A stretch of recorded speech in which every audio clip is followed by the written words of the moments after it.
Hello and welcome to the True to Life podcast. This is episode 58, and I'm joined by professional basketball player playing overseas, Isräel Lockamy. We met at PGC as I meet a lot of great people through this amazing opportunity. Currently, we're out in Reno, and disclaimer, this is the latest I've ever recorded a podcast, but we're here locked in and doing it. Locked in, baby. So Izzy, just take us back to where it started for you with basketball, wherever you want to start along your journey. Sounds good, bro. Appreciate you, by the way. Of course. Thanks for having me up here, Yeah. man. But I'm from North Carolina, born and raised. I started playing basketball when I was very young, as long as I can remember, honestly. Basketball is what stuck, though. I played soccer in high school, but basketball is what stuck.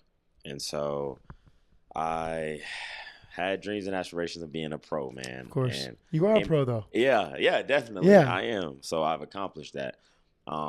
Definitely had dreams of playing in the NBA, which is not too late, but I do love where I'm at right now in life, and I'm definitely grateful. I played Division III basketball at the University of Lynchburg. I walked on there, didn't get recruited, made my way up, earned starting minutes, and that was all she wrote. I had a pretty good career at Lynchburg. Definitely thankful for that COVID year, the fifth year. But that's a little bit about me. Now I play basketball, or recently I played basketball in Malta, and it was a great experience. It was beautiful. People were really nice, and I love the basketball that was out there. The food was amazing as well.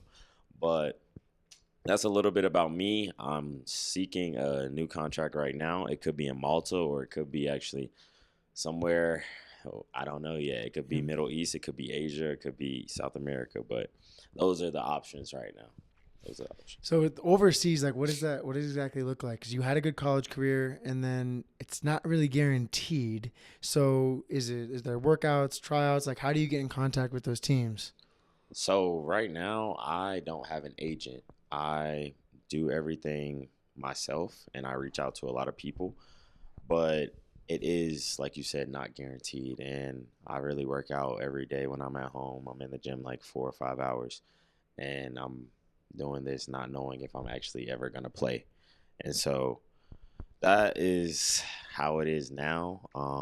It's gotten better over the time. I've definitely been scammed before, and I've definitely gone through like a lot more bumps and bruises than I would like. But at the same time, I'm grateful for where I've been and to where I am now, because it's all about the journey, man. And I'm so grateful. I know it's not guaranteed, but I have a dream. And I feel like I'm getting closer and closer to that dream. So you say you've been scammed, for those listening, and you mentioned a little bit in the classroom today. Yeah. What exactly do you mean by that? So there was one guy who reached out to me on Instagram, and he said, "We got this opportunity for you, pay this amount." I'm like, cool, whatever. It was in, I think, Jamaica, and I paid for the flight. It was a little shady, but I was like, I sent him the money through like Apple Pay.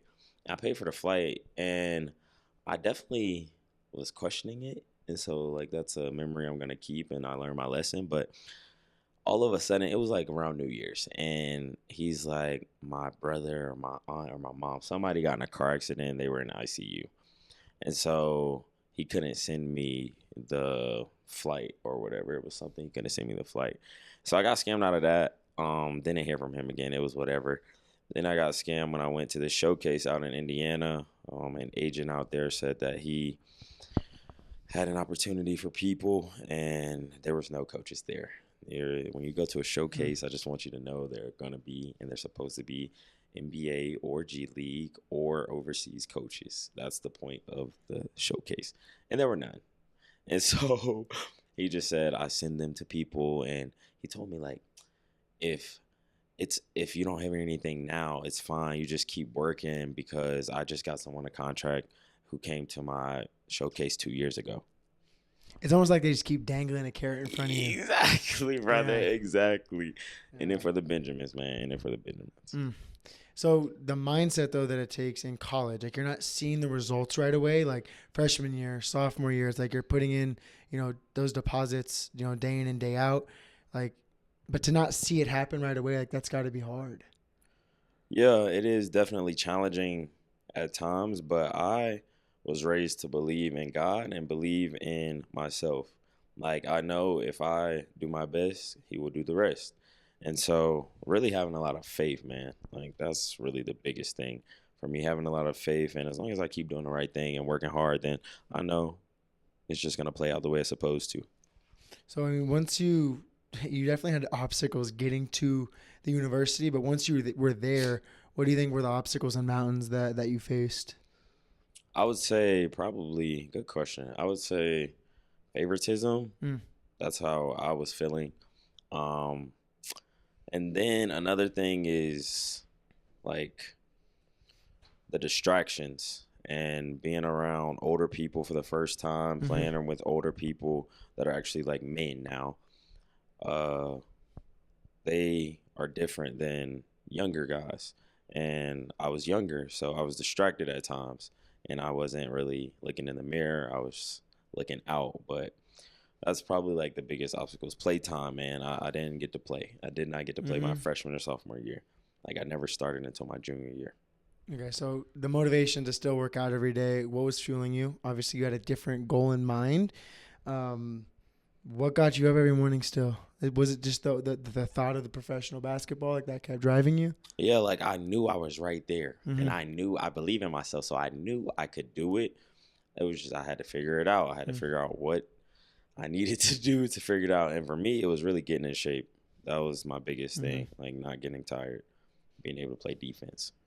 Defense is definitely what I struggle with. I think that's why I had so much fun like playing FIBA. Because I was like, honestly, I feel like I could play FIBA professionally. But NCAA, that's not it's not how it works. Like, you got to go up and down. Yeah. But I've noticed that just if you're in the half court setting, like Yeah. that definitely plays to my strengths as a Boy, basketball yes. This man does not stop running, bro. I just want to let y'all know. And he's a great shooter. Do not leave him open. player. Oh, good. I appreciate that. Yes, sir. I remember when I first stepped into the college scene, and I had the opportunity to go to a Division II school out of high school. And I remember having teammates that were 24, 25, 26, and I was just like, what the heck is going on? Like, these guys are old. They're basically grown men. Like, Oh, man. what is this? Crazy. It was an adjustment for sure. So now speaking to the adjustment that you made, landing your first contract, how did that go, and what was that progress like? So the first opportunity I got to play overseas, I actually didn't sign a contract. It was just I got in contact with this coach from the Netherlands. It's actually with someone from PGC who helped me with this connection. Connected. It's crazy. PGC is literally a blessing. But he helped me get in contact with that coach. That coach lied to him, essentially. That's the ending. But I still got to go out there, got paid. But I did not stay out there because the conditions. Yeah. The conditions, I had bed bugs. I had to walk every day to the weight room if I wanted to lift. I didn't have a membership, so I had to sneak in or act like I was somebody else. And I was in the Netherlands, by the way, Eindhoven, Netherlands. And a mile there, a mile back, that was just to live. 10, 12 minutes to the gym. Had to work for him. Like, I'm coaching 2 different teams, like 6 years old, which I love doing. We do that with PGC, but like, he didn't tell me I was about to do this all day and then not get paid what he said I was going to get paid. And then one of my roommates and one of my teammates, he's the same guy, Italian, crazy. He was the coach's man. Yeah. He was the coach's man. So it was a great experience. I actually got my first in-game dunk out there. It was it was a crazy situation. Still 3, still dunk, like back to back. And so I'm definitely grateful for it. The weather, it rained every day, 40 degrees, but food was amazing. People were really nice. Dutch people are so tall. But that was my first opportunity that I got to play. Yeah. Like, what do you think is something people don't expect from like the overseas grind? Because I mean, there's a lot of unknowns. Like, you're in a completely different terrain. Number one, you're expected to still perform and produce get buckets on the floor. Yeah. But you're also in a completely new environment. Things are very new. So what are the things that people probably don't think about? Probably, that's a great question. Probably the time away from your family and the time difference. Like, it's a time difference. I was 6 hours ahead, or I was 6 hours behind. And so half of the day, we're really not communicating. And when I do talk to them, it's late at night. And it was just, that's one big thing. Another thing is Europeans are good. They can shoot. Like, all of them can shoot. And they may not be as quick as us, but you're going to have to be able to play. And they play hard. They don't take breaks, really. They love the game. And so that's like probably two things that we don't expect, but also the language barrier. For me, it was pretty simple because North Carolina, we speak English, obviously, in America, but mostly every other country does speak English except for a few that I've been to. And so, yeah, that's probably a few things. I mean, even to take like the NBA, for example, like the amount of overseas players and international talent, like that's, you know, it's going like they're hooping over there. Like the talent is definitely shared across borders. Yes, you're so right, bro. You're so right. MVP Canadian. Yep. Okay, so let's talk about something that we spoke briefly about, which is the politics of not politics as in American politics. I mean politics as in how the rules, regulations operate in like over the overseas culture. Like obviously it's a business still, so it's, you know, there's money involved, and that's obviously affected your, you know, opportunities. 10-day contract here, not guaranteed. Like, what has that been like trying to navigate that whole world? It's really like what I've learned in this world is, bro, it's really who you know. It's not what you know, but it's really who you know, because I've gotten my opportunities just from people that I've known, not from myself really, and they've helped me. And with these coaches, if they trust you, then you're good, but you got to earn that trust. Build it. Yep. You got to earn that trust. And being an American playing overseas, you got to score like 30. Got to score 50. Really, that still didn't even give me a legit contract. But like, you got to score 30 consistently, or you got to do something. I'm still trying to figure that part out. But being a good person, you meet the right people. And those coaches, they do know basketball. They'll look out for you. But it's definitely a lot of politics. It was crazy just in Malta seeing my friends that played for other teams that I met out there. It was crazy. They could have had less of a leash on the court, but their coach had them still doing a certain thing. It's still trying to figure it out.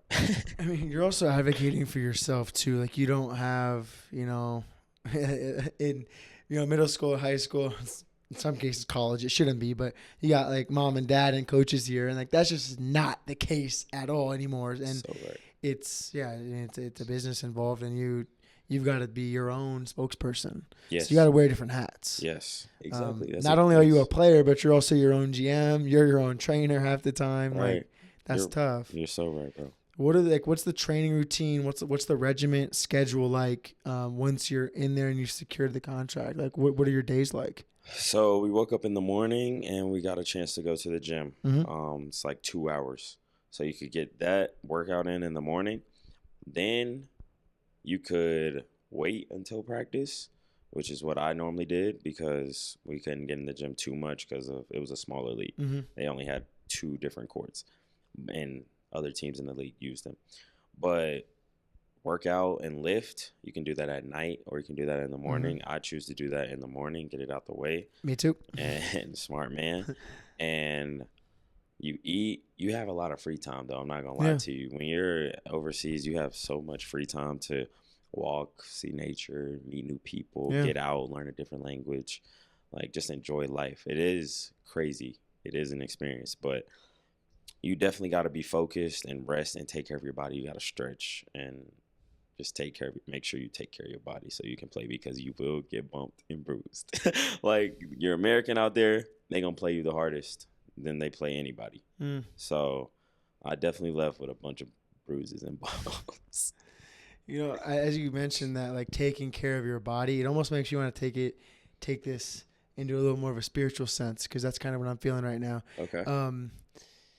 So a thought that I've been having, taking care of your body, in addition to that, it's also taking care of the mind. Yes. So what is like the routine like for keeping your mind right? Because I think our physical body is just the shell of our existence, right? Yeah. So how do you keep the mind sharp? You have all these ups and downs, body's bruised up, you're banged up. Like, how are you keeping the mind focused while you're in a new environment, you're experiencing new things, a whole bunch of different things are being thrown at you, but the mindset's like what's got to be the constant. So, do you have any practices or tips or things that you use when you're on the road? Yeah, bro, great question, because that's real, and this is good. But I would wake up every morning and pray. Like, I got closer to God when I was in Malta. Like, it was really just me out there. Yeah, it was just me out there. So I chose to get closer to God, and I'm praying every morning. I say my affirmations. I'm reading out there, and I'm creating content, and that was like my peace. That kept me stable. Even when I didn't play the best I knew I could the first game I was out there, like, I just told myself that I know what I need to do. Don't think too hard about it. And praying, bro, having faith, that's got me to where I am today, for real.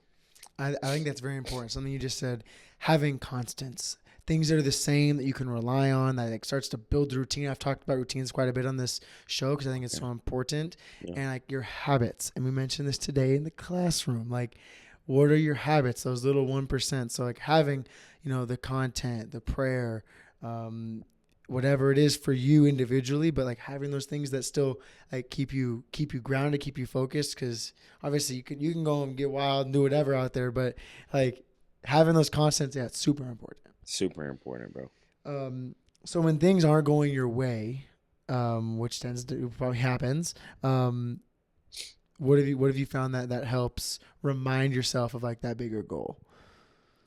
Well, now that I'm getting older, it's getting to the point where I'm about to have to make a decision if I'm going to keep chasing it. Fair. Or if I'm going to go away from it. But in the past, what has helped me is staying busy and striving to be better. Like, I work on my game. I'm in the gym 4 or 5 hours, sometimes 6 out of the day. Like, that's my job. And I'm working on everything. Like, taking care of my body, meaning stretching, meaning the pool, meaning the sauna, meaning like the basic drills, ball handling. The fundamentals. Thank you. The fundamentals. And trying to master those, because you don't need to do, like, this is what basketball players and athletes need to understand. You don't need to have a crazy, crazy bag. Like, that takes time. And just do 2 or 3 things great. The simple stuff. The simple stuff. Simple stuff like jump stop, pump fake. Just simple. Ball fakes, little jab step. Like, you don't need a bunch of fancy stuff. No, it's very simple. If you looked at all of my buckets out there, I maybe had like 2 or 3. In the 50-point game, I had 2 or 3 that were like, oh, snap, crazy. But it was very simple, because that wears you down. When you're doing all of that, it wears you down. And so I'm still trying to learn from the greatest and the greats. But yeah, man. I think that there's such a big market for like obviously private training, and I'm actually in that business, and I do make a focus on like the fundamentals, because you don't need to learn like a 5 dribble. I'm working with like middle school, high school athletes, and you don't need a 5 dribble combo, step back. No, we don't need none of that. Attack. Get off of 2 feet, air 'em, pump fake, and he's like play inside. Play inside out. Like, get the shot. That was one thing that I learned middle school, high school, as I got to college, was like getting in a rhythm during a game. Like, for me, I'm a shooter, so it's like pulling the 3 very first shot of the game. It better be open, but warming up first, like try to get a touch, either be a free throw, layup, and like warm yourself up first. Yeah, get an easy one, or get to the free throw line. Get the confidence right first. Yeah, definitely. So for people aspiring for the pro route, what would be like the words or thoughts for them out there? I would say make as many connections as you can. That's the first thing. Be a good person, because there are opportunities that I've gotten just from being a good person. And you never know where this world can take you. It's a huge world, but it's a real small world. Just met someone today that's from my same state. And it's crazy because I'm in Nevada. But work hard, man. I can't really stress that enough. You really got to work. Like, sacrifice. Do it when you don't feel like it. Even if it's just getting in the gym and making free throws, bro. Like, do something, because like we know the politics of basketball, you really got to stand out, and you got to stand out for the little things. But like I said, you do them great, you'll be all right. And I would say, don't give up, because quitter never wins and winner never quits. So that's good. What do you wish you knew at 18 that you know now? Good question.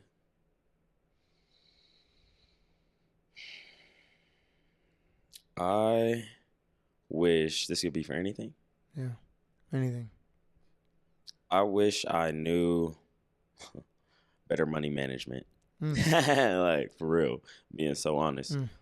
I blew so much money in college just because I had a job, and a lot of my friends didn't have jobs in college, so they was getting money from their parents. I still was getting money from my parents, but I still had my own little bread, and I was spending it.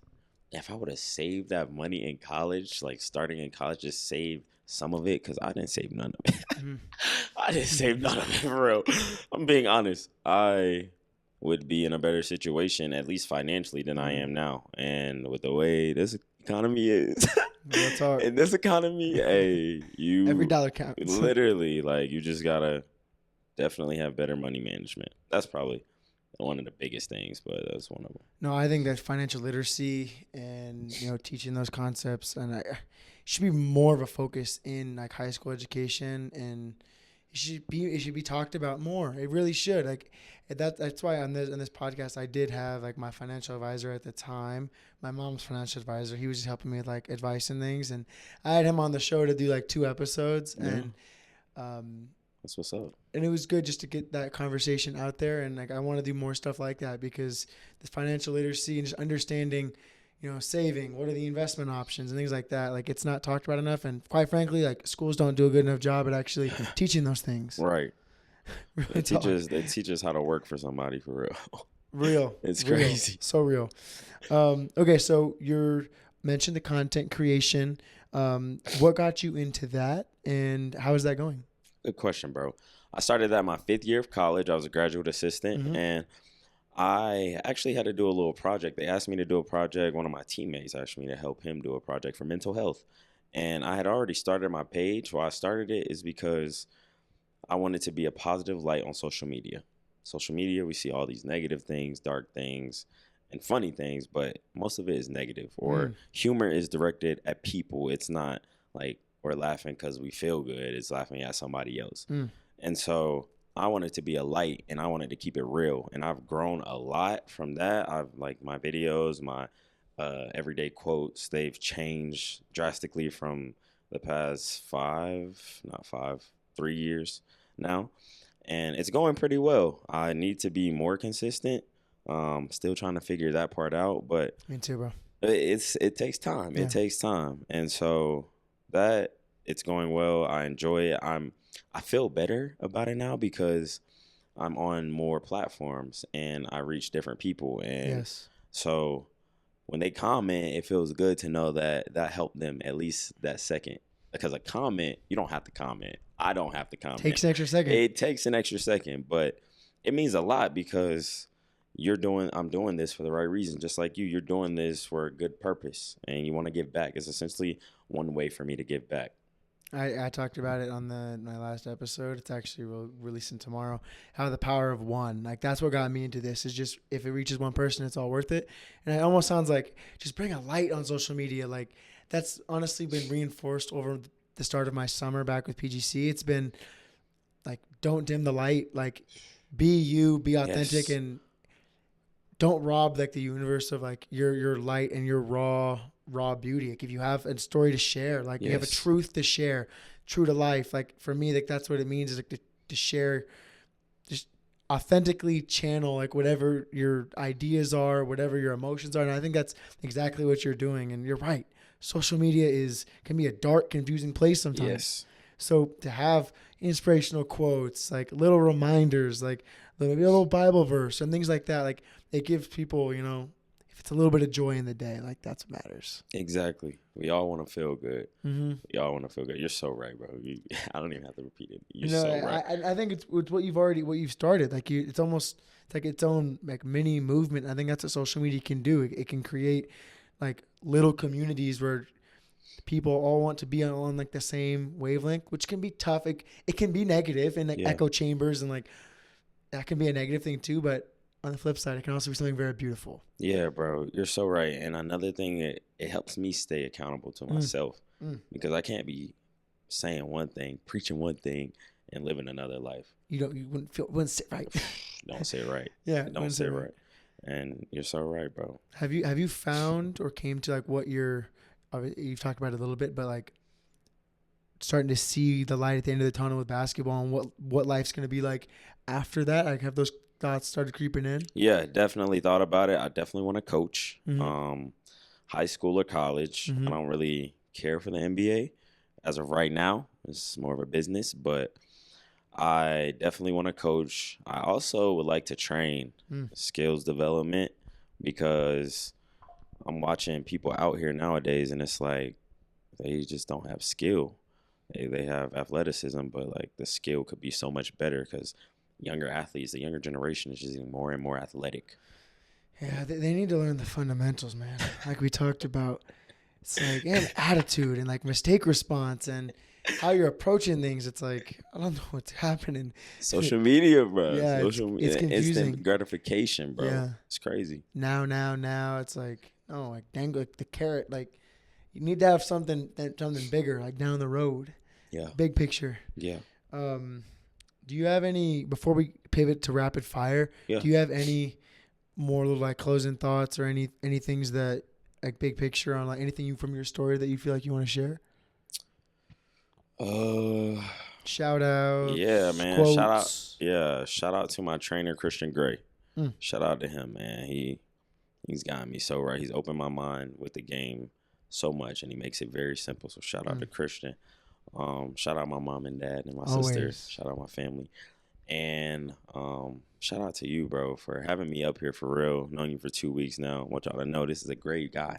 Great guy. Thank you. And he practices what he preaches. See the way he carries himself. He's different. I just want y'all to know he's different. And he owns that. So shout out to you. Keep being you, bro, for real.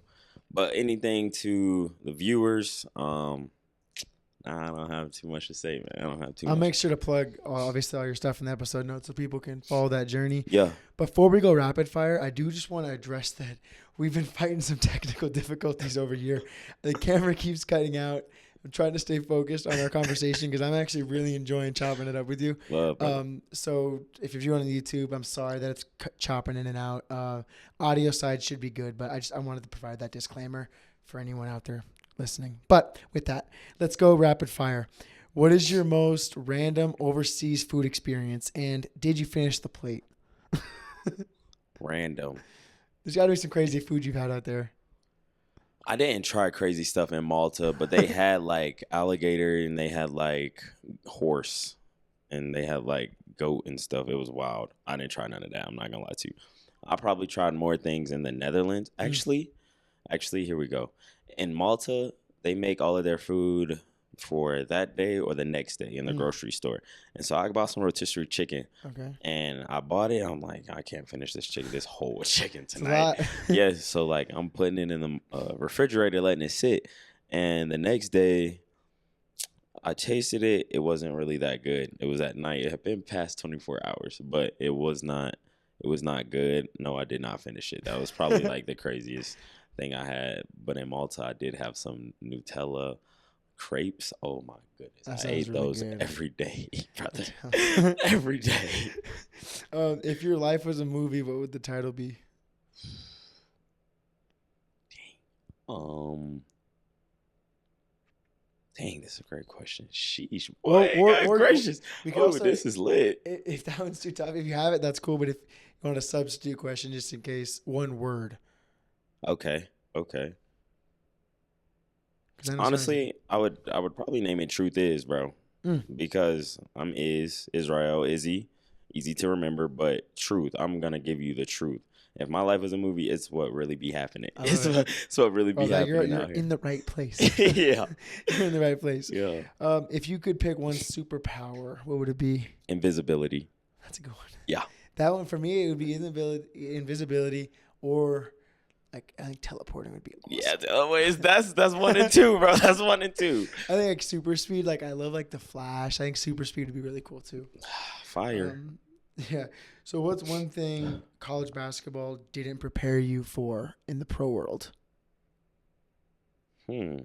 Honestly, because I was a role player, getting buckets. Like I knew I could get buckets, but since I didn't have that opportunity to really be off a leash and go get mine, I was a role player.